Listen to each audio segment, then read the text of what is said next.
Hello बच्चों, नमस्ते and good evening. कैसे हैं आप सब लोग? आप सभी का स्वागत है कैरियरबिल रेलवे एग्जामिनेशन के इस यूट्यूब चैनल पर। आ जाइए फिर फटाक से। जैसा मैंने आपको बताया था कि इस चैनल पे हम प्रैक्टिस करने वाले हैं चैप्टर वाइज। कल और परसों 2 क्लास ऑलरेडी हो चुकी हैं जिसमें मैं सर्कुलेटरी सिस्टम की प्रैक्टिस करवा चुकी हूँ। अगर कोई ऐसा बच्चा है जिसको पता नहीं है कि ये क्या क्लास चल रही है और पिछली क्लासेस नहीं की हैं, तो मैं उन्हीं बच्चों के लिए बता रही हूँ यहाँ पे कि कल और परसों में सर्कुलेटरी सिस्टम की आपको प्रैक्टिस करवा चुकी हूँ। आज हम नया चैप्टर स्टार्ट करने वाले हैं, दैट इज डाइजेस्टिव सिस्टम, पाचन तंत्र। गुड इवनिंग सभी को, नमस्ते भाई। पहले तो सारे बच्चे लाइव आ जाइए फटाक से। हाँ, कुछ स्टूडेंट्स लाइव आ चुके हैं। पंकज, राहुल, उमेश कुमार, शैलेंद्र राठौड़, राहुल, निक्की सिंह आ चुके हैं, प्रभात कुमार आ चुके हैं, राहुल सिंह आ चुके हैं, नीलेश, विपुल, पंकज, एनए साइंस कॉन्सेप्ट आ चुके हैं। चलो फिर स्टार्ट करें अपनी आज की क्लास। 2 क्लास किस किस बच्चे ने देख ली है सर्कुलेटरी सिस्टम की? Class number 1, class number 2। Class number 2 जो कल हुई थी उसमें बहुत अच्छे अच्छे क्वेश्चंस मैंने डिस्कस करे थे आपसे। वो सारे क्वेश्चंस आपको नोट डाउन करने हैं अपनी नोटबुक में। अब आज की क्लास में हम डाइजेस्टिव सिस्टम स्टार्ट करने वाले हैं। पाचन तंत्र के यहाँ पे कॉन्सेप्ट और क्वेश्चंस डिस्कस करने वाले हैं। इसमें कुछ ऐसे क्वेश्चंस हैं जो प्रीवियस ईयर के रेलवे के एग्जामिनेशन में आए हुए हैं। वो जैसे जैसे क्वेश्चंस आएंगे मैं आपको बताती जाऊंगी कि एनटीपीसी के पेपर में ये आया था, ग्रुप डी के पेपर में ये आया था। ठीक है, स्टार्ट करें फिर आज की क्लास। और सबसे पहले क्लास में आते ही इस क्लास का एक छोटा सा नियम है। जैसे ही आप क्लास में आते हो क्लास को लाइक कर दिया करो बच्चों। लाइक का मतलब होता है बस मैम यस हम क्लास में आ चुके हैं, हमारी प्रेजेंस है और आप क्लास स्टार्ट करो। चलिए फिर अब मैं स्टार्ट करती हूँ क्लास। डाइजेस्टिव सिस्टम मेरी क्लास नंबर 3 है ये। सबसे पहले अगर हम बात करते हैं डाइजेस्टिव सिस्टम होता क्या है, वो सिस्टम जो हमारे बॉडी में फूड को डाइजेस्ट करता है। उसके बाद जैसे ही भोजन का पाचन होता है उस पाचन में से जो न्यूट्रिएंट होते हैं, जो पोषक तत्व होते हैं, उनका अवशोषण करवाता है और फिर जो न्यूट्रिएंट्स होते हैं उनको ब्लड में क्या डिसॉल्व करवा के हर एक सेल और टिश्यूज के पास पहुंचाने का काम करता है। उसी सिस्टम को आप डाइजेस्टिव सिस्टम कहते हैं। डाइजेस्टिव सिस्टम की शुरुआत माउथ से होती है और डाइजेस्टिव सिस्टम खत्म होता है वो एनस पे। Anus is the last part of digestive system. पाचन तंत्र का आखिरी हिस्सा होता है एनस। ये बीच में आप जितने भी नाम देख रहे हो ये सब डाइजेस्टिव सिस्टम के हिस्से होते हैं और इन्हीं सबसे क्वेश्चंस आज की क्लास में आपको देखने को मिलेंगे। चलिए फिर स्टार्ट करते हैं क्वेश्चन नंबर 1 से। पहला क्वेश्चन क्या कह रहा है, आपकी स्क्रीन पे है। कह रहा है in human body the digestion of protein begins in which of the following organ. बच्चों ये क्वेश्चन एनटीपीसी में भी पूछा हुआ है, ये क्वेश्चन बीपीएससी के एग्जाम में भी पूछा हुआ है और ये क्वेश्चन आरएएस के पेपर में भी पूछा हुआ है। पता नहीं क्या है ऐसा इस क्वेश्चन में कि बहुत सारे एग्जाम में रिपीटेड क्वेश्चन है ये। हालांकि है कुछ नहीं, बहुत थका हुआ क्वेश्चन है। आप जानते हैं हम जब भी खाना खाते हैं, खाने में हम क्या करते हैं, न्यूट्रिएंट्स का इनटेक करते हैं, पोषक तत्वों को हम ग्रहण करते हैं। तो बेसिकली 3 मैक्रो न्यूट्रिएंट्स होते हैं जिनको आप ज्यादा मात्रा में खाते हो और जिनसे एनर्जी रिलीज होती है। वो कौन कौन से होते हैं? नंबर 1 पे आते हैं सी फॉर कार्बोहाइड्रेट जिनको हम शर्कराएं कहते हैं। नंबर 2 पे आता है पी फॉर प्रोटीन और नंबर 3 पे आते हैं फैट या जिसको हम लिपिड्स के नाम से, वसा के नाम से जानते हैं। इन तीनों का डाइजेशन होता है, तीनों से एनर्जी मिलती है और ये तीनों मैक्रोन्यूट्रिएंट्स होते हैं, इनको हम एक दिन में ज्यादा मात्रा में खाते हैं। इन तीनों में से प्रोटीन का डाइजेशन कहां से शुरू होता है, शुरू कहां से हो रहा है? तो याद रखिएगा हमारा जो स्टमक होता है, पेट होता है। इसको याद कैसे करोगे? पी से पेट, पी से प्रोटीन, पी से पेप्सिन। हमारे स्टमक में जो पेप्सिन नाम का एंजाइम होता है वो मोस्ट ऑफ द प्रोटीन का डाइजेशन करने के लिए रिस्पॉन्सिबल है। पेट में पेप्सिन नाम का एक एंजाइम निकलता है, वो क्या करता है, वो जो भी आप न्यूट्रिएंट्स खाते हैं इनमें से प्रोटीन के ऊपर अटैक करता है और उस प्रोटीन का डाइजेशन शुरू कर देता है। शुरू हुआ है बच्चा। अब ये क्वेश्चन ऐसे आ जाता है कि डाइजेशन कंप्लीट कहां हो गया, बिगिन की जगह आ जाता, कंप्लीट कहां होता है? तो आप बताना स्मॉल इंटेस्टाइन के ड्यूडेनम वाले पार्ट में, छोटी आंत का अंतर्ग्रहणी वाला हिस्सा होता है, वहां पर पाचन खत्म हो जाता है। तो कैसे भी करके क्वेश्चन आता, आपको अच्छे से आंसर करना आना चाहिए था। अगला क्वेश्चन कह रहा है, थोड़ा सा मैं ये ना ऑप्शन थोड़े छोटे हो गए, मैंने स्लाइड लगाया तब देखा था, एक ही क्वेश्चन में है, थोड़ा जूम करके पढ़ने की कोशिश करना। Which of the following types of cells is present in the human gastric gland? हमारे पेट के अंदर जो जठर ग्रंथियां होती हैं उनमें कौन कौन से प्रकार की कोशिकाएं पाई जाती हैं? सबसे पहला क्वेश्चन तो यही होता है कि गैस्ट्रिक ग्लैंड कहां पाई जाती हैं, जठर ग्रंथियां पाई कहां जाती हैं? तो पेट में होती है, स्टमक में होती है। गैस कहां होता है? पेट में होता है, तो ऐसे याद रखिएगा। ठीक है, क्या होता है हमारे स्टमक में? बेसिकली 3 टाइप की सेल्स होती हैं। जो पहली सेल्स होती हैं उनको बोलते हैं म्यूकस सेल्स। ये क्या रिलीज करती हैं? ये श्लेष्मा बनाती हैं, एक तरीके का एक चिपचिपा पदार्थ रिलीज करती हैं, और ये चिपचिपा पदार्थ बेसिक नेचर का होता है, क्षारीय प्रकृति का होता है। दूसरे टाइप की जो सेल्स होती हैं उनको बोलते हैं पेप्टिक और चीप सेल्स। या तो बोलो इन्हें पेप्टिक या चीप कोशिकाएं बोलो। पेप्टिक सेल्स यानी कि हिंदी में पेप्टिक कोशिका हो जाएगा। ये क्या बनाती हैं? ये अभी मैंने बताया, प्रोटीन को पचाने वाला एंजाइम। कौन सा एंजाइम? Pepsin enzyme. और जो तीसरे टाइप की सेल्स होती हैं वो होती हैं ऑक्जेंटिक सेल्स या पैराइटल सेल्स। 3 नंबर पे आती हैं, उनको बोलते हैं पैराइटल सेल्स, और हिंदी में पैराइटल कोशिकाएं लिख लेना। ये एक एसिड सिक्रीट करती हैं। कौन सा acid? HCl, hydrochloric acid, hydrochloric अम्ल। तो 3 टाइप की कोशिकाएं होती हैं। बच्चों एग्जाम में पूछ ले कि म्यूकस श्लेष्मा बनाने वाली कोशिकाएं, पेप्टिक कोशिकाएं, पैराइटल कोशिकाएं, पैराइटल सेल्स, सीप सेल्स और म्यूकस सेल्स कहां होती हैं? स्टमक में। स्टमक में कहां पर? जो गैस्ट्रिक ग्लैंड्स होती हैं उसके अंदर वाले लाइनिंग में होती है। ठीक है, तो ऑप्शन नंबर ए ही यहां पे सही था। अगला क्वेश्चन कह रहा है कि कंप्लीट तरीके से डाइजेशन हमारे एलिमेंट्री कैनाल के किस हिस्से में हो जाता है? देखो, कंप्लीट डाइजेशन का मतलब है आप जो 3 तरीके के न्यूट्रिएंट्स लेते हो, जो मैक्रो न्यूट्रिएंट्स लेते हो, कार्बोहाइड्रेट्स, प्रोटीन्स, फैट, ये तीनों कंप्लीटली किस ऑर्गन में, किस अंग में पूरे तरीके से पच जाते हैं। जहां पर इनका डाइजेशन कंप्लीट हो जाता है उस ऑर्गन का नाम बताना है आपको। तो बच्चों, स्मॉल इंटेस्टाइन में, छोटी आंत में आपके भोजन का डाइजेशन, भोजन का पाचन, न्यूट्रिएंट का डाइजेशन कंप्लीट हो जाता है। स्मॉल इंटेस्टाइन में जाते जाते डाइजेशन कंप्लीट हो जाता है। अब मैम डाइजेशन के बाद क्या होता है? भोजन में जो भोजन पचा हुआ है उसका एब्जॉर्प्शन, उसका अवशोषण होता है बच्चों। देन अवशोषण होके, एसिमिलेशन होके हमारी सेल्स के पास पहुंचता है। तो जितने भी न्यूट्रिएंट्स आप खाते हो वो कंप्लीटली लास्टली कहां पे जाके डाइजेस्ट हो जाते हैं? तो आप बताओगे स्मॉल इंटेस्टाइन में डाइजेस्ट हो जाते हैं 100%। और डाइजेशन शुरू कहां से होता है? डाइजेशन शुरू होता है माउथ से। जैसे ही आप खाना खाए, रसोई में खाना पका के मुंह में खाए, मुंह में दांत होते हैं, दांत उस फूड की कटिंग, बाइटिंग, ग्राइंडिंग सब कुछ कर देते हैं। हमारे माउथ से ही डाइजेशन शुरू हो जाता है। माउथ में टीथ होते हैं और सलाइवा, लार होता है, वो डाइजेशन की शुरुआत कर चुके होते हैं। अगला question, vermiform appendix arises from which part of the large intestine? ये भी बहुत बार क्वेश्चन आपको देखने को मिलता है। वर्मीफॉर्म अपेंडिक्स, अपेंडिक्स क्या होता है? अपेंडिक्स क्या होता है और कहां पे होता है? दोनों ही क्वेश्चंस आपको अच्छे से नोट डाउन करने हैं। बच्चा, अपेंडिक्स क्या होता है? अपेंडिक्स ह्यूमन बॉडी का एक वेस्टिजियल ऑर्गन है। It is a vestigial organ. Vestigial organ का मतलब होता है अवशेषी अंग। ऐसे ऑर्गन जो हमारे बॉडी में हैं लेकिन किसी काम के नहीं हैं, वो काम नहीं कर रहे हैं, उनको हम वेस्टिजियल ऑर्गन्स की कैटेगरी में रखते हैं। ऐसे ऑर्गन्स जो हमारे बॉडी में हैं आज भी लेकिन किसी काम की नहीं है, उनको वेस्टिजियल ऑर्गन्स, उनको अवशेषी अंग कहते हैं। और बच्चा, उनमें से ही एक होता है अपेंडिक्स। ये जो अपेंडिक्स होता है ये कीड़े के आकार का होता है, वर्मीफॉर्म अपेंडिक्स कहते हैं। कहां होता है? लार्ज इंटेस्टाइन में, बड़ी आंत में। बड़ी आंत के किस हिस्से में? देखो, बड़ी आंत के 3 हिस्से होते हैं। कोलोन, कोलोन भी लार्ज इंटेस्टाइन का पार्ट है, सिक्कम भी लार्ज इंटेस्टाइन का पार्ट है, और रेक्टम भी लार्ज इंटेस्टाइन का पार्ट है।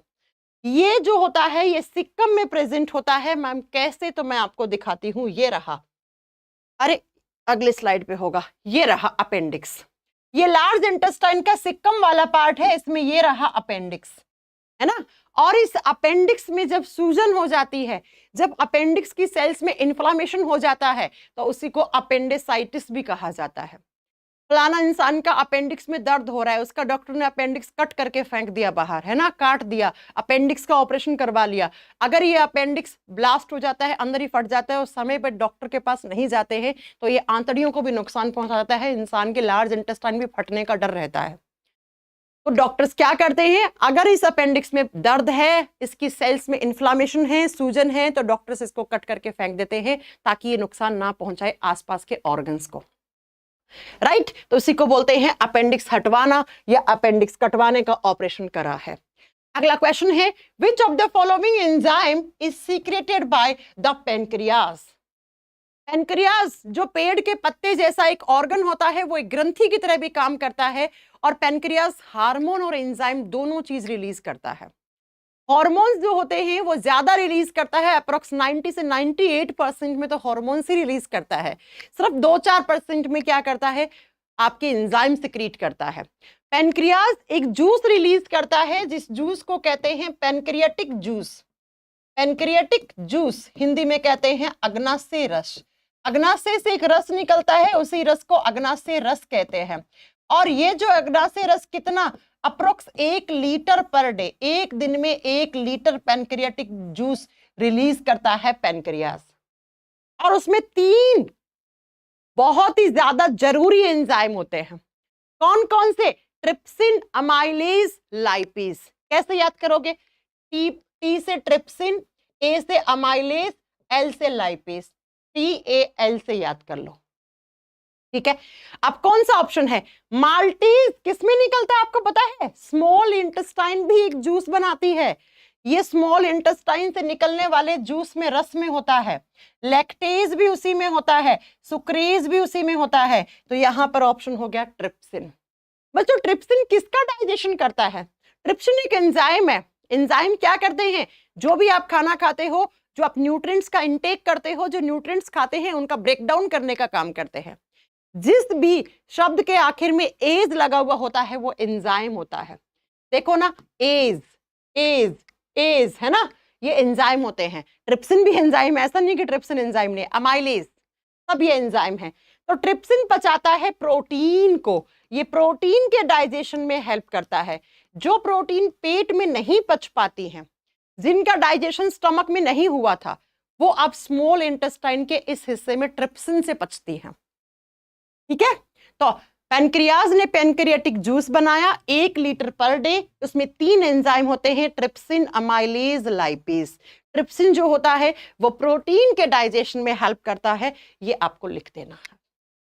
चलिए नेक्स्ट क्वेश्चन पे, हाँ जी अगले क्वेश्चन पे चलेंगे।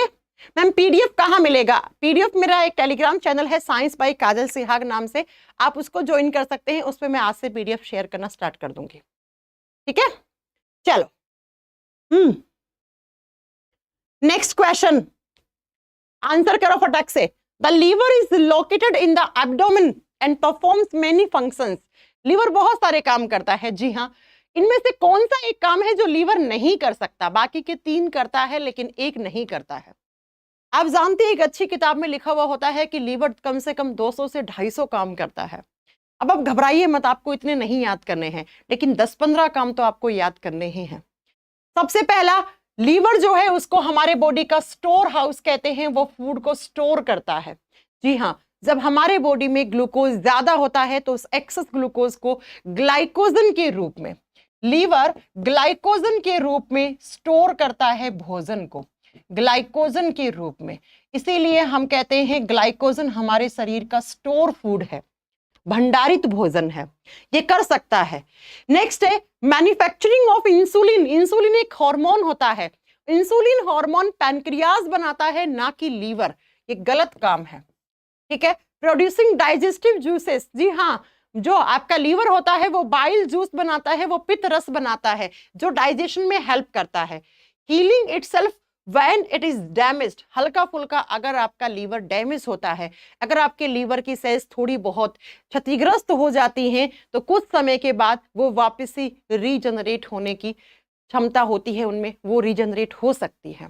हाँ, लीवर को, अगर ध्यान से सुनना मेरा सेंटेंस, अगर आपकी लीवर की जो हेपेटिक सेल्स हैं वो हेल्दी हैं, वो अच्छी हैं, तो बच्चा वो थोड़े टाइम के बाद अगर आप 2 हिस्सों में बांट दो अपने लीवर को, तो दोनों टुकड़ों से 2 नए लीवर बन सकते हैं, क्योंकि लीवर की सेल्स के अंदर मैक्सिमम रीजनरेट होने की कैपेसिटी होती है। आइए अगले क्वेश्चन पे चलते हैं। Next question number 7। क्वेश्चन 7वें क्वेश्चन का आंसर करेंगे। हाँ बच्चा, CISF के लिए बिल्कुल आप ज्वाइन कर सकते हो, इस क्लास को देख सकते हो। टेलीग्राम चैनल का नाम है ऑफिशियल बॉय साइंस बाय काजल सिहाग नाम से है, ठीक है। चलो बताइए नेक्स्ट क्वेश्चन का आंसर। बी दे रहे हैं सभी लोग। विच of the following has largest size in the human body? हमारे शरीर में जो इंटरनल ऑर्गन्स होते हैं, हार्ट, लीवर, किडनी, ब्रेन, इनमें सबसे बड़ा कौन होता है? तो liver. Liver is the largest and heaviest internal organ of human body. हमारे शरीर का सबसे भारी और सबसे बड़ा आंतरिक अंग है। आउटर ऑर्गन स्किन होता है बच्चा, स्किन बाहरी सबसे बड़ा अंग है। आंतरिक अंगों में लीवर बड़ा होता है, अप्रोक्स 1.5 to 1.7 kg का, इतना हो सकता है बच्चा आपका लीवर। तो liver is the largest and heaviest internal organ, इसीलिए लीवर को हम स्टोर हाउस कहते हैं। लीवर के पास जगह होती है बहुत सारी चीजों को स्टोर करने के लिए, क्योंकि इसका साइज क्या होता है? बड़ा होता है।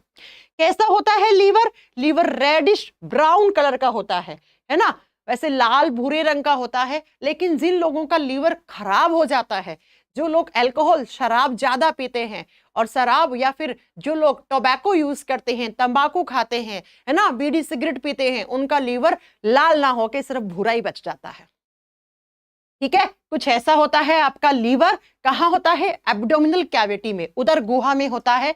2 लोब में बंटा हुआ होता है। इसे बायां लोब कहते हैं जो छोटा होता है, इसे राइट लोब कहते हैं जो ये बड़ा होता है। और कितना? 1.5 to 1.7 किलोग्राम के बीच में हो सकता है। और जब आप लीवर के बारे में डिटेल में स्टडी करते हो तो उस ब्रांच को हिपैटोलॉजी कहते हैं।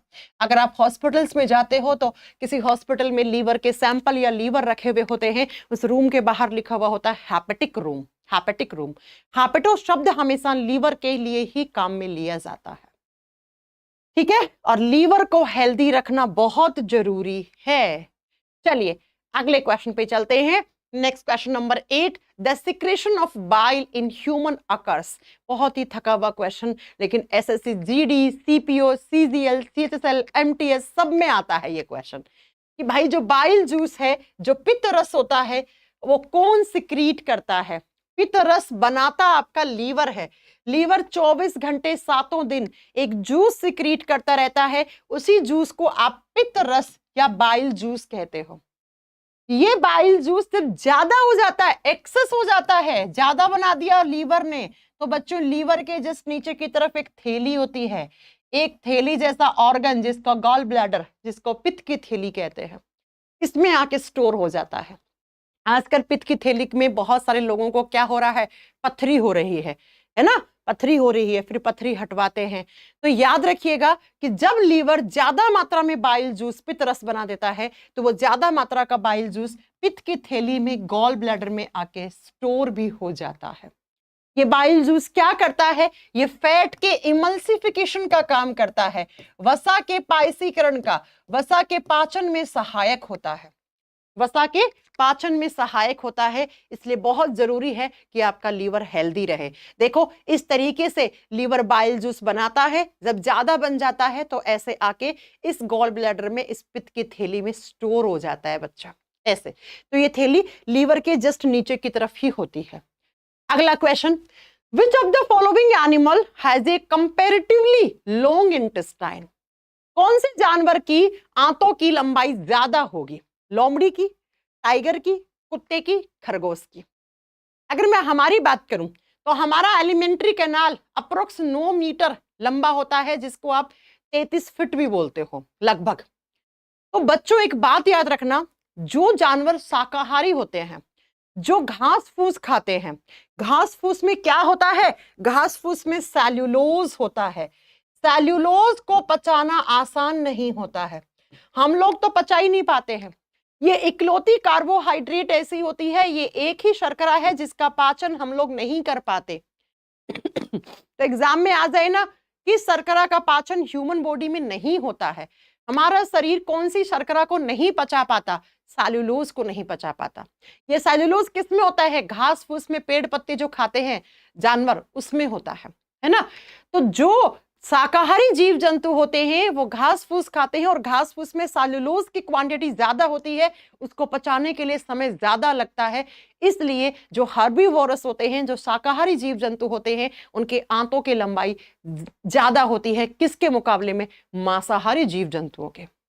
जो मांस खाते हैं, जैसे चीता हो गया, शेर हो गया, मांस खाता है, मांस में प्रोटीन ज्यादा होता है, प्रोटीन तो आसानी से और जल्दी पच जाता है। तो जो मांसाहारी जीव जंतु होते हैं उनकी आंतों की लंबाई कम होती है शाकाहारी जीव जंतुओं के मुकाबले में।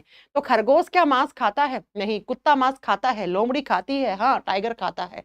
तो खरगोश की आंतों की लंबाई क्या होगी? ज्यादा होगी। बाकी सबके ऑप्शन में ए नहीं होगा। ये लोमड़ी देखते ही तुम लोग ने झपटा मार दिया ना एकदम। लोमड़ी देखते ही कौन कौन झपटा मार रहा है? अनु जी कह रही है कि मैम आप पटना नहीं आ रही हैं क्या? नहीं बेटा, मैं कितनी बार बताऊं, मैं पटना नहीं जा रही हूं, इसलिए कि मेरा बच्चा छोटा है, अभी पृथ्वी बहुत छोटे हैं, 5 महीने के हैं, उनको छोड़ के मैं नहीं जा सकती। साथ में लेके जाना भी पॉसिबल नहीं होता है, बिकॉज वो भी नहीं रह पाता है मेरे बिना इतना टाइम। ठीक है, इसलिए मैं नहीं जा रही हूँ। ये अपॉर्चुनिटी मेरे से मिस हो रही है, लेकिन अगली बार कभी ऐसा मौका मिला तो जरूर आपसे मिलने आएंगे। ठीक है, बाकी सारी टीम आप लोगों से कल मिलेगी 8 बजे। मैं नहीं मिल रही हूं इसलिए। ठीक है बच्चा, है ना। चलिए, बाकी फिर कभी मिलूंगी मैं आपसे पटना में, है ना। चलिए, और चलो नेक्स्ट क्वेश्चन का आंसर हो गया खरगोश। आइए अगले क्वेश्चन पे चलते हैं। Next question, question number 10। Tooth decay starts when pH of the mouth. आपके मुंह का पीएच वैल्यू कितने पीएच वैल्यू से कम होने लग जाएगा कि आपके मुंह में सड़न पैदा हो जाएगी, दांत सड़ने लग जाएंगे, मुंह से स्मेल आने लग जाएगी? तो वो कितना? अप्रोक्स 5.5। 5.5 से नीचे पीएच वैल्यू आई बच्चों, 5 से नीचे पीएच वैल्यू आई, इसका मतलब एसिडिक मीडियम ज्यादा हो गया, अम्लीय माध्यम ज्यादा हो गया, तो आपके मुंह से सड़ना गलना, आपके दांतों में क्षरण शुरू हो जाता है, टूथ डिके शुरू हो जाता है।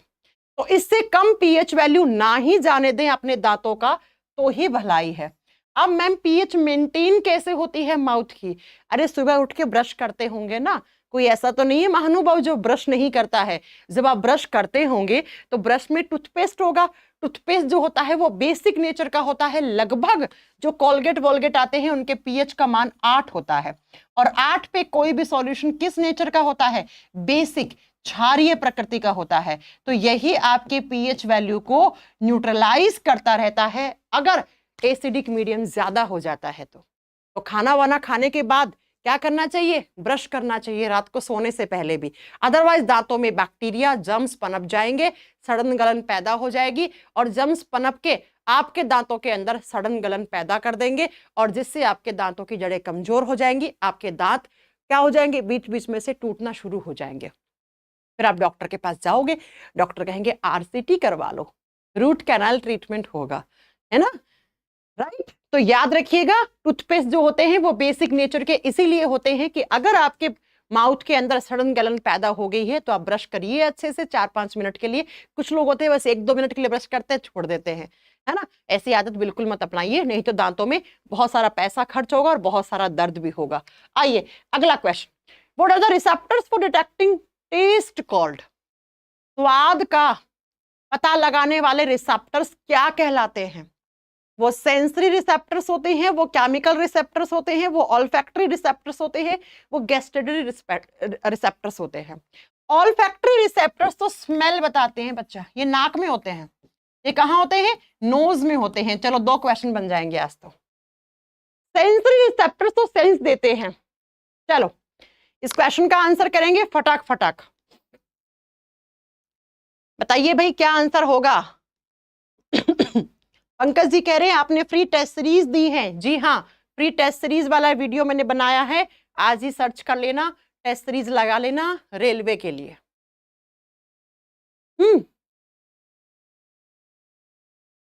बताओ क्या आंसर होगा?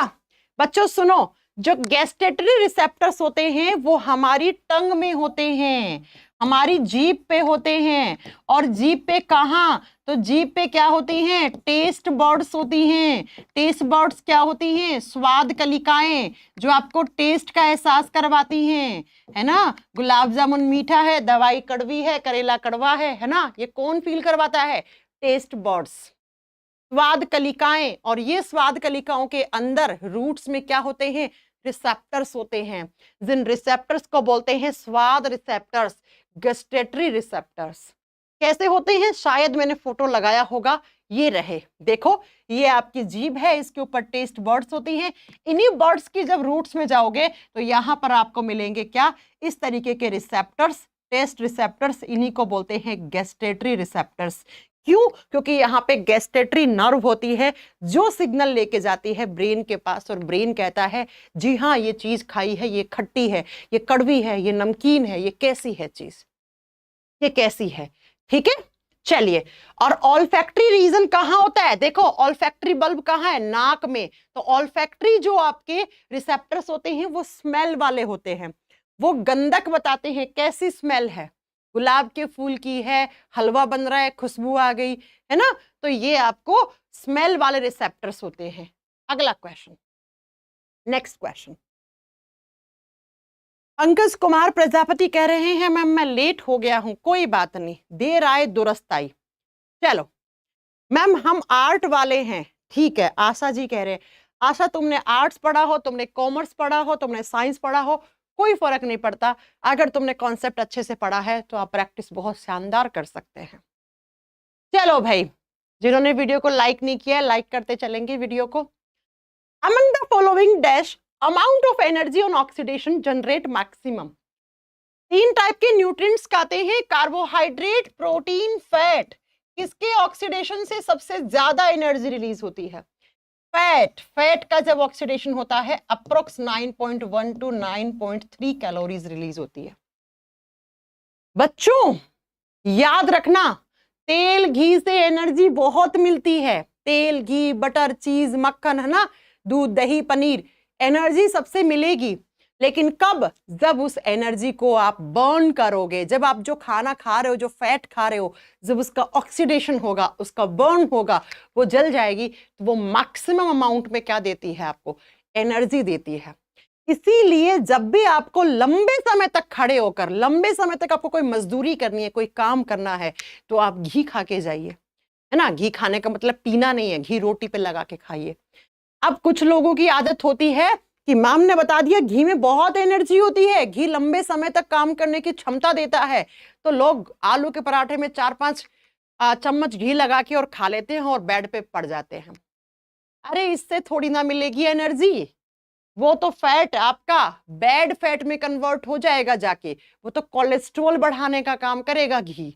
तो बेशक आप घी खाओ, आप मक्खन खाओ, है ना, आप तेल खाओ, तेल में भी जो भी आप तेल खाते हो जिस भी टाइप का, आप छाछ पियो, आप दही खाओ, पनीर खाओ, दूध से बनी हुई चीजें खाओ, लेकिन बच्चा उसको बर्न भी करो, उसको जलाओ उस फैट को, है ना। उतनी एनर्जी तभी मिलेगी जब वो जलेगा, राइट। तो फैट में सबसे ज्यादा एनर्जी होती है, कार्बोहाइड्रेट और प्रोटीन में फैट की लगभग आधी एनर्जी होती है, 4.1 4.5 से लगभग इतनी होती है।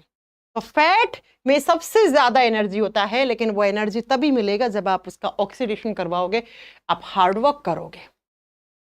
अगला क्वेश्चन क्या कह रहा है? नेक्स्ट क्वेश्चन है complete digestion of carbohydrates, proteins and fats.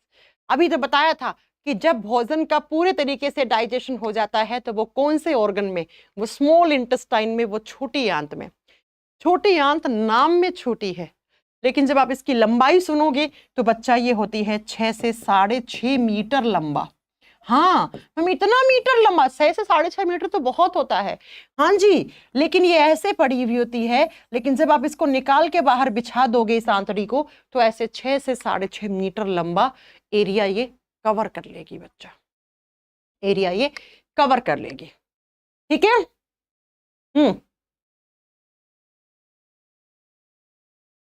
आ रही है बात समझ में?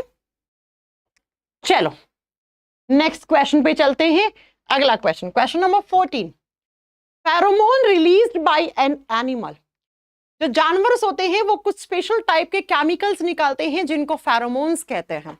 ये फेरोमोन्स क्यों होते हैं बच्चा? फेरोमोन्स ऐसे केमिकल्स होते हैं जो सेम स्पीसीज को अपनी तरफ अट्रैक्ट करने का काम करते हैं। क्या करते हैं? सेम, देखो हम लोग तो क्या है, हम लोगों को तो भगवान ने बहुत अच्छी आंखें दी हैं, बहुत एडवांस्ड आईज दी हैं, तो हम लोग तो क्या करते हैं, देख लेते हैं कि हाँ ये मेरा अपना है, इससे बात करनी है, इसके साथ उठना बैठना है, इसके साथ नहीं उठना बैठना, ये कोई अनजान है, इससे बात नहीं करनी।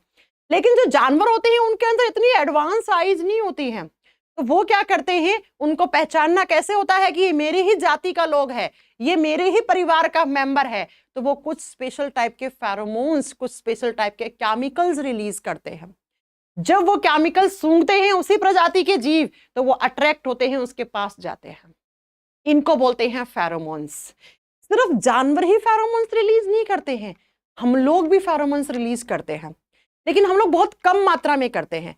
अरे आपने देखा है कि जब कोई इंसान मर्डर कर देता है तो वहां पर कुत्तों को लाया जाता है सूंघने के लिए, है ना, जो ट्रेन डॉग्स होते हैं, और वो सूंघ के बता देते हैं कि इसने मर्डर किया है कि नहीं किया। कैसे कैसे? क्योंकि जिस इंसान, हर एक इंसान का अलग फेरोमोन होता है, अलग टाइप के केमिकल्स की स्मेल अलग होती है, तो जिसने मर्डर किया होगा तो वो डेड बॉडी के आसपास स्मेल होगी, तो वो कुत्ता डेड बॉडी वाली स्मेल उस इंसान में पहचान लेगा, तो हो ना हो इसने मर्डर किया है। देखा होगा सीआईडी में, क्राइम पेट्रोल में, है ना। तो बच्चा फेरोमोन्स हम लोग भी रिलीज करते हैं, लेकिन हम लोग इतने ज्यादा इफेक्टिव फेरोमोन्स नहीं रिलीज करते हैं कुछ जानवरों के मुकाबले में। चींटियों को देखा है, चींटियां एक लाइन में क्यों चलती हैं ऐसे, देखा होगा ना, एक लाइन, इतनी छोटी सी चींटी होती है और फिर भी एक लाइन बना के ऐसे पूरी लाइन में कोई चींटी इधर उधर नहीं होती। क्यों? क्योंकि वो केमिकल्स चींटी रिलीज करती हैं और उसी केमिकल की जो स्मेल होती है उसको सूंघते सूंघते सारी चींटी ऐसे लाइन बना के अपनी जा रही होती है बिल की तरफ। इसलिए चींटियां लाइन में चलती हैं बच्चा, due to presence of pheromones. तो फेरोमोन्स ऐसे केमिकल्स होते हैं जो सेम स्पीसीज के एनिमल्स को अपनी तरफ अट्रैक्ट करने की पावर रखते हैं। अगला क्वेश्चन बच्चा, क्लास का पीडीएफ टेलीग्राम पे मिल जाएगा, इस वीडियो के नीचे डिस्क्रिप्शन में एक लिंक डलेगा, उस पे भी मिल जाएगा, ठीक है। नेक्स्ट क्वेश्चन है, विच of the following disease is caused by the protein deficiency. इनमें से कौन सी बीमारी है जब आप ढंग से प्रोटीन नहीं खाओगे तो वो बीमारी हो जाएगी। बच्चों मैं आपको एक पॉइंट बता दूं, सबसे पहले प्रोटीन की सबसे ज्यादा जरूरत होती है एक छोटे बच्चे को। एक छोटा बच्चा जिसके मांस बन रहा है, जिसके ऑर्गन्स, जिसके टिश्यूज अभी मैच्योर हो रहे हैं, तो उसको सबसे ज्यादा प्रोटीन की जरूरत होती है। और उस समय अगर उस बच्चे को सही मात्रा में प्रोटीन नहीं मिलता है तो उसे क्वाशियोरकर मैरास्मस जैसी डिजीजेस का सामना करना पड़ता है। बच्चों को हमसे ज्यादा प्रोटीन की रिक्वायरमेंट होती है, इसीलिए बच्चों को दूध पिलाते हैं, दूध में प्रोटीन होता है। बच्चों को दाल का पानी पिलाते हैं, उसमें प्रोटीन होता है। बच्चों को सेरेलैक्स बना के खिलाते हैं, ड्राई फ्रूट्स वगैरह का, उनमें भी प्रोटीन होता है ना। तो बच्चों, अगर बच्चों को सही मात्रा में प्रोटीन नहीं मिला, तुम लोग बच्चों नहीं, छोटा बच्चा है ना, तो क्या हो जाएगा, उस बच्चे के बालों की ग्रोथ नहीं हो पाएगी, ये बाल ऐसे स्कल्प से ही चिपके पड़े होंगे, है ना, बालों की ग्रोथ नहीं होगी। नेक्स्ट, इस बच्चे में खून की कमी हो सकती है, अनीमिया हो सकता है, इसका फेस ऐसे मून जैसा हो जाएगा, चांद जैसा, चांद ऐसा ही तो बनता है, ये देखो, है ना, ऐसे ऐसे मून शेप हो जाएगा, पेट फूल जाएगा, बाहर की तरफ निकल जाएगा, फैटी लीवर हो जाएगा। तो ये सारे सिम्टम्स जिस बीमारी के अंदर होते हैं उसको क्वाशियोरकर कहते हैं। क्वाशियोरकर बीमारी के अंदर बच्चों की फिजिकली, मेंटली हेयर्स की ग्रोथ रुक जाती है, पेट फूल जाता है, बॉडी के अंदर न्यूट्रिएंट्स की कमी हो जाती है। ये सारे बीमारियों के लक्षण, ये लक्षण किस बीमारी के हैं? क्वाशियोरकर डिजीज के होते हैं। चलो अगला क्वेश्चन, तो बच्चों को भरपूर मात्रा में प्रोटीन दीजिए। नेक्स्ट क्वेश्चन क्या कह रहा है, पढ़ते हैं। कृष्ण कुमार बहुत हंस रहे हैं, ऐसा क्या हंसी वाली बात बता दी हमने? मैम हम भी तो बच्चे हैं, हमें क्या खाना चाहिए? अरे तुम अब छोटे बच्चे नहीं बचे हो, तुम तो बहुत बड़े बच्चे हो गए हो। चलिए मैम कृपया करके इंग्लिश का उपयोग कम करिए, अरे भाई साहब, मैं हिंदी ही ज्यादा बोलती हूँ, इतनी इंग्लिश तो मुझे खुद को नहीं आती जितनी तुम लोग बोल रहे हो। कोड लीवर ऑयल, मछली के लीवर का तेल खाया है? फिश ऑयल की टैबलेट्स आती हैं, खाते हो क्या कभी? मैं तो अभी भी खा रही हूँ, है ना। फिश ऑयल की टैबलेट आती हैं क्योंकि उनमें ओमेगा 3 फैटी एसिड्स होते हैं, गुड फैट्स होती हैं उनके अंदर, और वही गुड फैट्स आपके बॉडी में विटामिन डी को एब्जॉर्ब करवाने का काम करती हैं। तो मछली के लीवर का अगर आप तेल वगैरह या उसकी टैबलेट वगैरह खाते हो तो उससे क्या मिलता है? उससे विटामिन डी ज्यादा मिलता है ना। और ये विटामिन डी की जब डेफिशिएंसी होती है तो डॉक्टर खुद देता है। मैंने आपको कल की क्लास में भी बताया था कि मेरे में अभी विटामिन डी की कमी हो रखी है। एक तो प्रेगनेंसी के बाद ज्यादा हो जाती है विटामिन डी की कमी। बाकी जो टीचर्स ये कैटेगरी होती है ना, ये लोग खड़े होके काम करते हैं, हम लोग तो हम लोग में विटामिन डी की कमी हर एक टीचर में रहती है। लगभग 10 में से 9 टीचर्स में विटामिन डी की कमी हमेशा पाई जाएगी, क्योंकि जो स्टैंडिंग ऐसे मतलब दिन में 5-7 घंटे खड़े होकर काम करते हैं ना, उनमें होती है विटामिन डी की डेफिशिएंसी। तो vitamin D fish liver oil में बहुत ज्यादा होता है, मछली के लीवर के तेल के अंदर, क्योंकि उसके अंदर ओमेगा 3 फैटी एसिड्स होते हैं, उसमें अच्छे फैट होते हैं। चलिए अगला question, which disease is caused by vitamin C deficiency? आप सोच रहे होंगे मैम विटामिन चैप्टर के क्वेश्चन कैसे ले आई डाइजेस्टिव सिस्टम में? अरे भाई, डाइजेस्टिव सिस्टम में न्यूट्रिएंट्स को पढ़ते हैं हम पहले। न्यूट्रिएंट्स में आपका एक न्यूट्रिएंट विटामिन भी तो है। विटामिन सी की डेफिशिएंसी से होता है scurvy.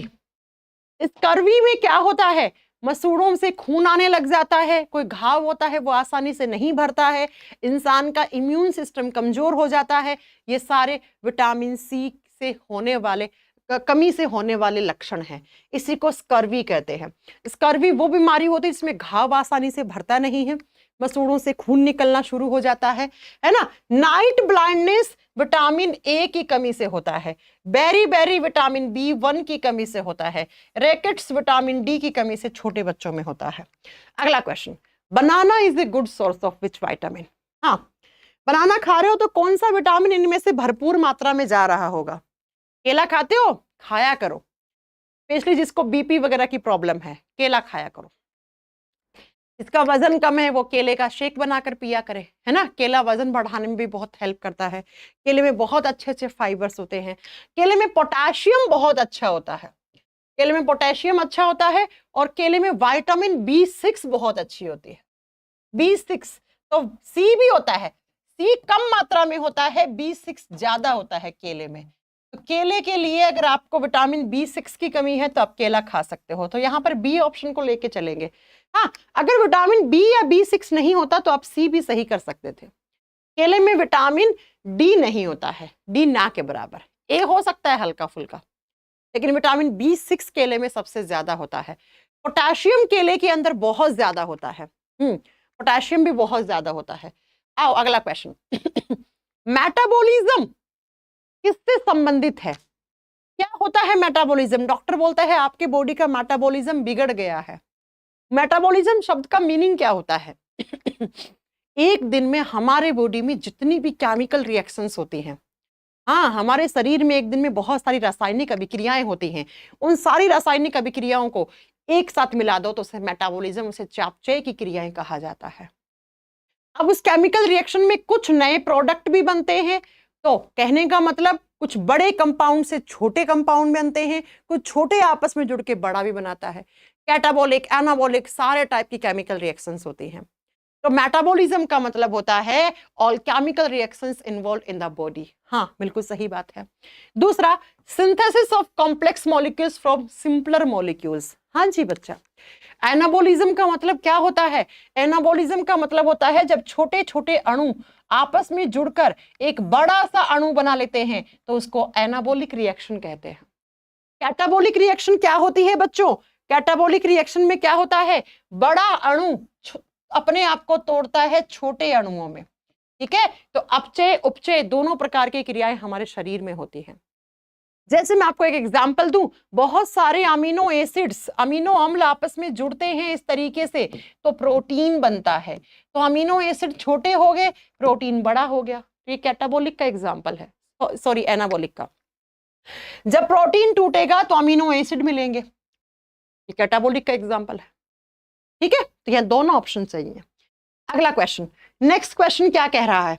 Which substance is stored and concentrated in the gall bladder? पित्त की थैली में क्या स्टोर होता है? पित्त की थैली में पित्त रस। पित्त की थैली किसको स्टोर करती है? पित्त को, पित्त रस को स्टोर करती है।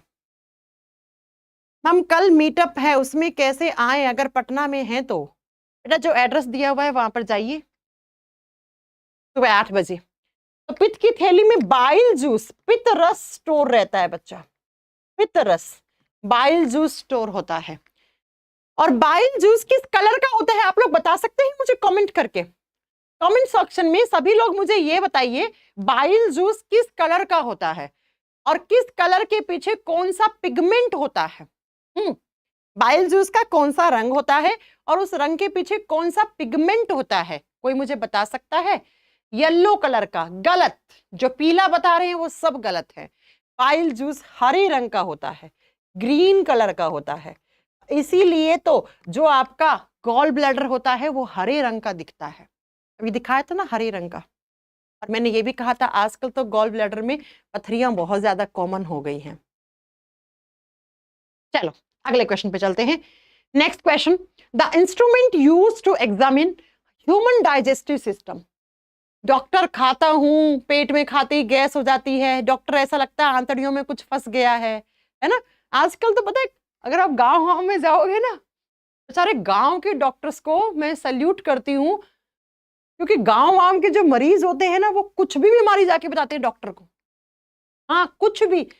एक बार मेरी एक फ्रेंड है, तो वो किसी गांव में मतलब डॉक्टर है, वो कह रहे ऐसे हम लोग बैठे थे तो वो मुझे बता रही थी कि यार गांव के पेशेंट को ना हैंडल करना बड़ा मुश्किल होता है। मैंने कहा क्यों?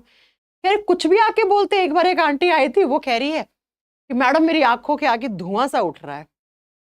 अब ये कोई बीमारी है? टैबलेट दे दो। एक आंटी आई, वो कह रही मैडम मेरे तो कान में चिमटे से बज रहे हैं। अब बताओ इस बीमारी के लिए कोई डॉक्टर क्या सिम्टम समझे इसे? तो गांव में जो डॉक्टर्स होते हैं ना उनकी हालत बहुत नाजुक होती है, क्योंकि गांव के लोग कुछ भी बोलते हैं। अब बताओ आंखों के आगे चमगादड़ से घूम रहे हैं, अब बताओ इस बीमारी का इलाज क्या बता दे कोई डॉक्टर? है ये कोई लक्षण होता है? तो गांव के लोगों को ना कुछ भी थोड़ा सा होता है बस एकदम से जाके मेरी तो आंतड़ियां अंदर से फट रही हैं, हाँ मेरे आंतड़ियों में ऐसा लग रहा है खून बह रहा है, मेरे आंखों के आगे चिमटे से बाज रहे हैं, मेरे आंखों के आगे चमगादड़ से दौड़ रहे हैं, कानों में चिमटे बाज रहे हैं। गाँव की औरतें को कुछ भी बोल सकती है ना? तो फिर मैंने कहा तुम लोग इलाज कैसे करते हो? कि यार हम समझ जाते हैं, वही 4-5 टैबलेट लिख के दे देते हैं। मैंने कहा सबको एक जैसी टैबलेट? कह रही हाँ, और फिर वो कह भी देते हैं हाँ ठीक हो गए। एक बार तो कह रही एक आंटी आई, तो उसने कहा कि मेरे कान के अंदर ऐसा लग रहा है चमगादड़ घुस गया है, चमगादड़ पैर पे पे कर रहा है, तो और साथ में मेरे सर में दर्द भी हो रहा है उसकी वजह से। तो कह रही मैंने कहा फिर तुमने कौन सी टैबलेट दी? फिर मैंने पैरासीटामोल दे दी। मैंने कहा अच्छा पैरासीटामोल तो क्या पेन वेन कम करती है, दर्द वर्द कम करती है? कह रही हाँ। मैंने आंटी को बोला आंटी तुम अभी खा लो। आंटी ने खा ली, खा के बस यही गई होगी टैबलेट, करी बेटा आराम मिल गया एकदम। कह रही मैंने आंटी को बोला आंटी पेट में तो जाने दो उसे, पेट में भी नहीं, पेट से जब डाइजेशन के बाद जब क्या होता है आपका टैबलेट के अंदर जो केमिकल्स होते हैं वो एसिमिलेशन प्रोसेस के थ्रू ब्लड में घुल के लीवर के पास जाते हैं, तब आपको टैबलेट से आराम आता है। लेकिन आंटी ने खाई, खाते ही बस गटकी करी बेटा एकदम ठीक हो गया। तो कुछ लोग ना यहाँ से बीमार होते हैं, यहाँ से, है ना, दिमाग में बैठा लेते हैं बस कि हाँ हमें तो पेट में दर्द हो गया, सर में दर्द हो गया। तो ऐसे होती है इंसिडेंट, बड़े से हम लोग बैठते हैं तो हम लोग डिस्कस करते हैं तो बहुत अच्छा लगता है सुनने में, बड़ी हंसी भी आती है। चलो सुनिए, तो वो कौन सा इंस्ट्रूमेंट है जो बताता है डाइजेस्टिव सिस्टम में अंदर की तरफ कोई प्रॉब्लम हुई है क्या? आपको अगर कभी ऐसी प्रॉब्लम हुई होगी तो डॉक्टर बोलता है एंडोस्कोपी करवा लो, एंडोस्कोपी करवा लो। एंडोस्कोपी में क्या होता है, इस तरीके से एक पाइप डालते हैं, देखो बेटा ये पाइप, इस पाइप के अंदर कैमरा भी लगाते हैं, ये कैमरा जाता है और आपके डाइजेस्टिव ट्रैक को इस तरीके से ट्रैक करता है, और जहां जहां भी कुछ प्रॉब्लम है वो प्रॉब्लम इस कैमरे से, इस वीडियो में इस तरीके से डॉक्टर देख लेता है। इसमें क्या डालते हैं इस टूल में, एंडोस्कोप में? ये एंडोस्कोप होता है इंस्ट्रूमेंट, इसके अंदर लाइट रहती है, इसके अंदर कैमरा रहता है, ठीक है। और ये टूल ऐसे जाता है माउथ से, ऐसे पूरा पाइप से, और ये आपके पूरे डाइजेस्टिव ऑर्गन्स के बीच में घुमाता है डॉक्टर। फिर बाहर इस कैमरे का यहाँ पे फिल्म चल रहा होता है, इस वीडियो के अंदर ये दिखाता है यहाँ पे कुछ प्रॉब्लम है क्या, अंदर कहीं अल्सर, कहीं छाले तो नहीं हो गए, कहीं इंटरनली कहीं खून तो नहीं निकल रहा है किसी ऑर्गन से, है ना, ऐसे दिखाते हैं। और इसी को बोलते हैं एंडोस्कोपी करवाना। तो वो इंस्ट्रूमेंट जो अंदर से आपके डाइजेस्टिव सिस्टम्स को ढंग से देख लेता है और देख के बताता है कि भाई यहाँ पे कोई छाले वाले तो नहीं हो गए, अंदर कोई खून तो नहीं हो रहा है, आंतों की जो परत होती है वो मोटी तो नहीं हो रही है, उसमें किसी तरीके का पस वस तो नहीं पड़ रहा है, वो इस इंस्ट्रूमेंट से चेक होता है। चलिए अगला क्वेश्चन। चलिए नेक्स्ट, एंडोस्कोप को एंडोस्कोप ही कहते हैं हिंदी में, अंजनी प्रजापति। ठीक है, ये तुम लोग कितना हिंदी हिंदी चिल्लाते हो, एंडोस्कोपी की हिंदी होती ही नहीं है बच्चा। अगला क्वेश्चन क्या कह रहा है, next question, which of the following has homodont teeth, किसके दांत होमोडोंट होते हैं। अच्छा, दो प्रकार के दांत होते हैं, होमोडोंट, हेटेरोडोंट। ऐसे दांत जिनका शेप साइज एक जैसा है, सारे दांत एक जैसे होंगे, लंबाई चौड़ाई में एक जैसे, उनको होमोडोंट कहते हैं। उन्हें हम होमोडोंट कहते हैं। ठीक है, समदंती कहते हैं। और ऐसे दांत जिसका अलग अलग लंबाई, अलग अलग साइज, चौड़ाई अलग अलग होगा। आप ये बताओ, हमारे दांत सारे एक जैसे होते हैं दिखने में? नहीं मैम, कोई लंबा होता है, कोई चौड़ा होता है, कोई छोटा होता है, कोई बड़ा होता है। तो हमारे दांत हेटेरोडोंट होते हैं, विषमदंती होते हैं। लेकिन कुछ ऐसे जानवर होते हैं जिनमें सारे दांत एक जैसे शेप, एक जैसे साइज के रहते हैं, लंबाई चौड़ाई सारी एक जैसी रहती है, उनको होमोडोंट कहते हैं।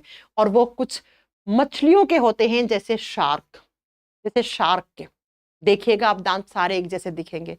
बाकी आप बताएंगे हमारे लैपर्ड के, घोड़े के, खरगोश के, कुत्ते के, बिल्ली के, इन सब में हेटेरोडोंट टीथ होते हैं। हमारे दांत कैसे होते हैं? हेटेरोडोंट, अलग अलग साइज, अलग अलग आकार, अलग अलग आकृति वाले होते हैं। अगला question, next question number 23, duodenum is the part of, duodenum जिसको हिंदी में अंतर्ग्रहणी भी कहा जाता है। तुम लोग फिर भी बोलते हो मैम हिंदी में बोल रही है, तुम्हें खुद नहीं पता होगा ड्यूडेनम को हिंदी में अंतर्ग्रहणी कहते हैं, फिर भी देखो मैंने बता दिया है। ड्यूडेनम किसका पार्ट होता है? स्मॉल इंटेस्टाइन का। हमारी स्मॉल इंटेस्टाइन 3 पार्ट्स में डिवाइडेड रहती है। ड्यूडेनम ये वाला पाइप होता है, ये वाला डी, ड्यूडेनम। फिर ये बीच में जैजुनम और लास्ट वाले को इलियम वाला हिस्सा कहते हैं। कैसे होता है? कुछ फोटो भी लगी होगी, ये देखो, ये पेट था, ये पेट से नीचे की तरफ छोटी आंत शुरू हो गई, तो इस हिस्से को ड्यूडेनम कहते हैं। फिर ये जो घुमा सा पड़ा है ना, इसको जैजुनम कहते हैं। ये लास्ट वाला हिस्सा, ये वाला हिस्सा इलियम कहलाता है। राइट? हाँ भाई, जिन बच्चों ने अभी तक वीडियो को लाइक नहीं किया है वो किनका इंतजार कर रहे हैं? लाइक कर दीजिए वीडियो को। 2 क्लास हो चुकी है ऑलरेडी, क्लास देख लेना। चलो अगला question, the gastric juice present in digestive system includes, हमारे पेट में जो रस बनता है उस रस में कौन सा एंजाइम होता है? एंजाइम नहीं, एसिड पूछा है ना, एसिड के एग्जांपल है ना, HCl हाइड्रोक्लोरिक एसिड होता है हमारे पेट में। NaCl तो सॉल्ट होता है, पोटेशियम क्लोराइड भी नमक होता है, HNO3 ये आपका नाइट्रिक एसिड होता है, ये नहीं होता है। हमारे स्टमक में जो एसिड होता है जिसको पेट वाली अम्ल, पेट वाली एसिड कहते हैं, वो कौन सी? दैट इज HCl हाइड्रोक्लोरिक अम्ल, हाइड्रोक्लोरिक एसिड होता है। ये एसिड क्या करता है? एक तो एसिडिटी करता है, जब आपने ज्यादा खाना खा लिया है ना, पेट में जलन हो गई, पेट फूल गया, इसी को तो आप एसिडिटी कहते हैं। ये एसिड एंजाइम्स को एक्टिवेट करने का काम करता है और एंजाइम्स डाइजेशन करते हैं। तो एसिड कभी भी डाइजेशन करवाते नहीं हैं, एसिड डाइजेशन में हेल्प करते हैं, पाचन करवाते नहीं है, पाचन की प्रक्रिया में सहायक होते हैं। कैसे? एंजाइम्स को एक्टिवेट करके। तो बच्चों जो HCl है ना हमारे पेट में, वो क्या करता है? एंजाइम्स को एक्टिवेट करता है ताकि वो एंजाइम्स अपना काम करें। और एंजाइम्स का काम क्या होता है? डाइजेशन का, पाचन का काम होता है। चलिए अगला question, next question number 25, what is the tooth animal made up of? हमारे दांत में ये दांत होता है, दांत का ऊपर वाला भाग होता है, इस भाग में क्या सबसे आउटर वाली जो लेयर होती है सफेद वाली, इसी को इनामिल कहते हैं। आपके दांत में इस तरीके से सबसे बाहर वाली परत जो सफेद रंग की होती है, इसको इनामिल कहते हैं। इसको दंत वल्क कहा जाता है। दंतवल्क। और ये किसका बना हुआ होता है? ये कैल्शियम कार्बोनेट और कैल्शियम फॉस्फेट। कैल्शियम कार्बोनेट की मात्रा इसमें ज्यादा होती है और ये हमारे बॉडी का हार्डेस्ट पार्ट होता है। ये मनुष्य के शरीर का सबसे कठोर भाग माना जाता है बच्चा। इसी की वजह से आपके दांत इतने कठोर हैं, है ना। आपके दांतों को कठोर बनाने वाला यही इनामिल पार्ट होता है, यही इनामिल भाग होता है। तो आपसे पूछ ली मनुष्य के शरीर का सबसे कठोर हिस्सा कहाँ होता है? दांतों में। कहाँ? दांत की सबसे बाहर वाली परत में, आउटर लेयर में। क्या कहते हैं? इनामिल कहते हैं। किसका बना हुआ होता है? Calcium carbonate, CaCO3, calcium carbonate का बना हुआ होता है। अगला question, question number 26। The only part of the human body can be redeveloped and regenerate. हमारे शरीर का इकलौता ऐसा हिस्सा जो रीजनरेट हो सकता है, दैट इज लीवर। लीवर की अगर थोड़ी बहुत सेल्स डैमेज हो जाएं तो वो अपने आप वापस से रिकवर होना शुरू हो जाती हैं, क्योंकि उनके अंदर सबसे ज्यादा रिकवरिंग होने की जो क्षमता होती है वो पाई जाती है। अगर आप एक हेल्दी लीवर को 2 टुकड़ों में डिवाइड कर दो तो बच्चा उससे 2 लीवर बन जाते हैं। इसीलिए हम अपने लीवर को टुकड़ों में डोनेट कर सकते हैं। हाँ, बिल्कुल सही बात है। आप अपने लीवर को 20%, 30%, 40% टुकड़ों में डोनेट कर सकते हो। जितना टुकड़ा आपने दे दिया वो बाकी आप में कुछ दिनों के बाद बन जाता है। अब इसका मतलब ये नहीं है आप, मैम ने बोल दिया कि लीवर तो है वो वापस अपने आप रीजनरेट होना शुरू हो जाता है, तो मैं तो शराब कितनी पी सकता हूँ, है ना, कि शराब पीने से लीवर खराब होता है और मैम ने तो कह दिया लीवर तो अपने आप बन जाता है। तो इसका मतलब ये नहीं कि तुम लोग पी पी के बेवड़े बन जाओ, है ना। बच्चा उसी का लीवर रीजनरेट करेगा जिसके लीवर की हेपेटिक सेल्स अच्छी होंगी। अब तुमने शराब पी पी के पहले ही वो खराब कर ली हैं, वो पहले ही मर गई हैं, और तुम सोच रहे हो कि बस मैम ने बोला था मेरा लीवर तो एकदम हेल्दी रहने वाला है, कोई दिक्कत नहीं, आ जा भाई ले आ, 8 बज गए, ये सब नहीं, ठीक है। उसी का लीवर सही रहेगा जिसकी हेपेटिक सेल्स अच्छी होंगी, वही रीजनरेट कर सकती है। अब तुम लोगों ने पहले पी पी के हेपेटिक सेल्स को मार डाल रखा है तो फिर क्या होगा? फिर कुछ नहीं, फिर लीवर खराब होगा। लीवर खराब होगा, डॉक्टर के पास जाओगे, डॉक्टर कहेगा भाई साहब कितने दिनों से पी रहे हो? तुम कहोगे दिन छोड़ो साल पूछो, है ना। डॉक्टर कहेगा अब तो लीवर ने जवाब दे दिया आपके। आप कहोगे भाई अब क्या करूं मैं? डॉक्टर कहेगा या तो आप लीवर ट्रांसप्लांट करवा लीजिए, कोई इंसान आपको लीवर दे सकता है तो उसको ढूंढ लीजिए। अब तुम ये बताओ, तुमने खुद ने अपना लीवर शराब पी पी के खराब किया तो कोई तुम्हें अपना लीवर क्यों दे देगा, है ना। लेकिन फिर भी क्या पता यारी दोस्ती में कोई इतना आपसे प्रेम मोहब्बत करता होगा तो वो आपको दे देगा। तो डॉक्टर क्या करेगा, आपका जो लीवर का हिस्सा जो सबसे ज्यादा खराब है उसको निकाल के जो इंसान का लीवर आपसे मैच करा है, जो आपको दे रहा है, उसके लीवर से वहां पर क्या कर देता है, फिक्स कर देता है। इसी को बोलते हैं लीवर ट्रांसप्लांटेशन। चलिए नेक्स्ट क्वेश्चन पे चलते हैं। Question number 27। In the human body what is called a throat. गला, गला मतलब जहां से आवाज बनती है। आवाज जहां से बनती है उसी को आप साउंड बॉक्स कहते हो। जहां से आपकी ध्वनि बन रही है, आपकी साउंड बन रही है, उस हिस्से को क्या कहते हैं? उसी को वॉइस बॉक्स कहते हैं। और उसी वॉइस बॉक्स का नाम क्या होता है? उसी का नाम होता है लैरिंक्स। लैरिंक्स वो बॉक्स है जहां से आप जब बोल रहे हो तो आपकी आवाज निकल रही है। क्यों? क्योंकि इसी वॉइस बॉक्स के अंदर वोकल कॉर्ड्स होती हैं, स्वर रज्जुएं होती हैं। ये वोकल कॉर्ड्स वाइब्रेट होती हैं हवा से। बच्चों कॉन्सेप्ट को अच्छे से समझना। गले में पाइप है, एयर वाली, हवा वाली, जिसको ट्रैकिया कहते हैं। उसी ट्रैकिया के ऊपर इस तरीके से आपका वॉइस बॉक्स लगा हुआ है। ये रहा वॉइस बॉक्स। तो यहां से एयर भी आ रही है एयर आएगी, इसमें ऐसे वोकल कॉर्ड्स होती हैं, पतली पतली मेम्ब्रेन, ये एयर से वाइब्रेट होंगी, वाइब्रेशन से इसके साउंड बनेगी। तो ये साउंड बॉक्स हो गया ना लैरिंक्स। तो एग्जाम में क्वेश्चन आता है लैरिंक्स कौन से पाइप पे अटैच होता है, चिपका हुआ होता है? लैरिंक्स विंड पाइप पे, श्वास नली पे, वायु नली पे चिपका हुआ होता है। और यहां से क्या बनती है? आपकी साउंड बनती है। उसी आवाज को शब्दों में कन्वर्ट जीभ करती है। लेकिन कितना क्या, किससे बोलना है, किस लैंग्वेज में बोलना है, कौन सा सेंटेंस बोलना है, वो कौन बताता है? ये तो ये आपका वॉइस बॉक्स है। मूवीज में ऐड आता है मेरा नाम मुकेश है, मैं पहले बहुत बीड़ी पीता था, तंबाकू सिगरेट खाता था, है ना, और अब डॉक्टर ने कहा तुझे तो गले में कैंसर हो गया है, तो डॉक्टरों ने मेरा ध्वनि यंत्र निकाल दिया है, अब मैं बोल नहीं सकता। ये ऐड देखा होगा ना सबने। तो यही ध्वनि यंत्र में जब टार आके जम जाता है, सिगरेट बीड़ी तंबाकू वाला, तो ये ध्वनि यंत्र की वोकल कॉर्ड्स खराब हो जाती हैं, इसके अंदर इन्फेक्शन हो जाता है और वो सेल्स जो हैं वो डैमेज हो जाती हैं, उनके अंदर अनकंट्रोल्ड सेल डिवीजन हो जाता है, धीरे धीरे वो ट्यूमर और कैंसर का रूप ले लेती है।